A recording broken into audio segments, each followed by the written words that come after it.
Hello everyone and welcome back to the Car Go Show. Today I'm going to show you how to erase the service indicator light or past due service indicator light on your Mercedes-Benz W211.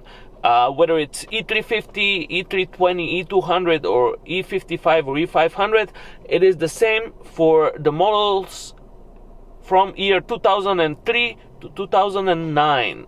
Let's go ahead and do it now.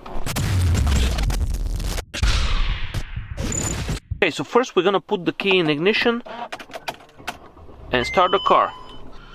And here the service D exceeded by 2,886 miles appears. That is done on purpose by me. I have a mechanic who serviced my car and has been working on Mercedes for the past 15 years.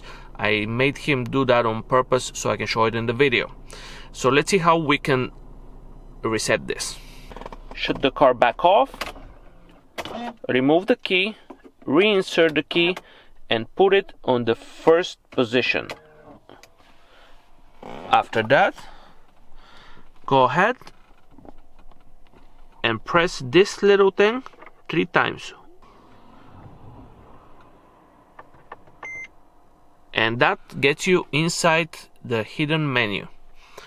We're gonna scroll using the arrow keys until we reach, actually one time down does it, until we reach this menu, service menu.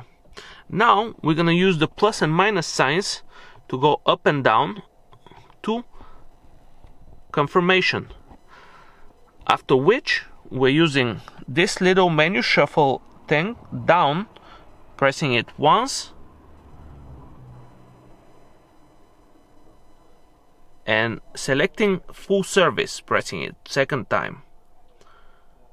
Service confirmed, and that is all you have to do to reset your service. After you're done with this, remove the key, reinsert the key, start the car, and that's it. See, that light is gone. Hope this short video helped you in any way, shape or form, whether you're working on your own Mercedes W211 or you have a trusted mechanic who does it for you. It's small useful information. If it did help you out, please hit the thumbs up, and if you like the content, please subscribe for a lot more video to come. Bye.